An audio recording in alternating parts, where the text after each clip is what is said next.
Okay, this is where I got the idea. I just took a close-up picture so you'll see it better. I guess I can come close and try to show it. On this informational thing, there is that bottom left corner, that is a map of the Barlow and Sanderson mail and stage route. Again, I could spend a lot of time talking about Dwayne D. Finch, but he put that thing through in 20 days back in 1867. It was active for, no, he says, 1866. So, nope, 1872, whatever.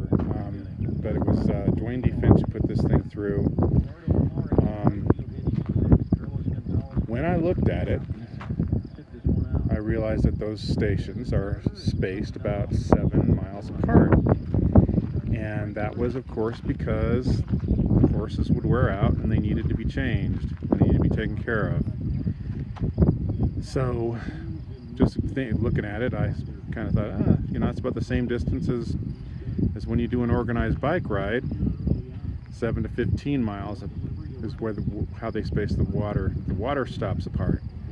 And I thought, well, wouldn't it be cool to ride a bike there? And so that's what started the whole thinking that I would love to ride the Santa Fe Trail all the way from the start in Franklin, Missouri to Santa Fe. Wouldn't that be fun? Ride a mountain bike. And then I thought about that and thought this should be for more than just cyclists. This should be for equestrians too.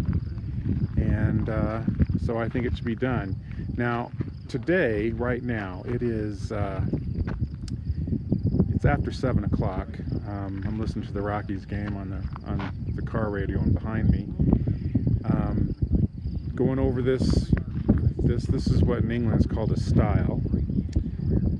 Hopefully that's what we call it here too, because it is the same language. You can't see it from here, but maybe a half mile further on, there's going to be another one of these to get you over another private fence.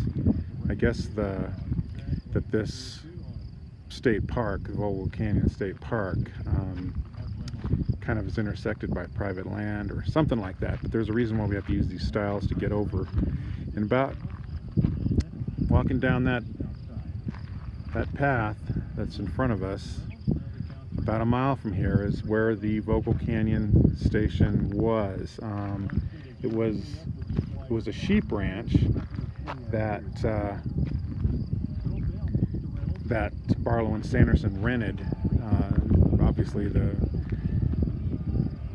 owner of the sheep ranch thought, well, it's a great way to make a little bit of extra income. And when I went searching for it the last time, I'm not going to go there today because it's a mile in and there's only about 25-30 more minutes of sunlight here, and I don't want to be traipsing back in the dark. And I don't have a flashlight with me anyhow. But when I went looking for it the last time, I walked right through it about 5 times before I realized that's where the station had been. And it's in a really cool place. It's a little bit sheltered. It's looks to me to be about 100 and 200 yards off the actual Barlow and Sanderson route, which, by the way, runs parallel. We're east of where the historic Santa Fe Trail was. This was a shortcut that Finch came up with, and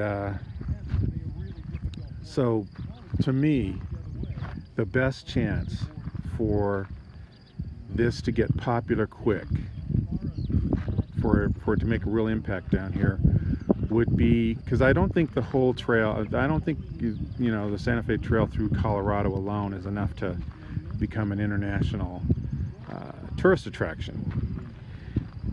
I think it would be an international tourist attraction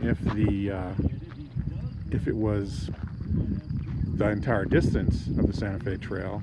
But I do think this loop going down the actual Santa Fe Trail west of us, and then go all the way down to Trinidad, or almost of the way down to Trinidad, and then cutting back up and across what now is above the south edge of Pinon Canyon Army Tank Maneuver area, and then coming up the east side, because where I'm pointing right now is actually the Pinon Canyon Army Maneuver Site. 3 of those historic Barlow and Sanderson stations or on the just inside the east boundary of Purgatoire. So we'd have to get Army permission. But I think that this could be the new Moab for mountain bikers. I have a description somewhere of the canyons on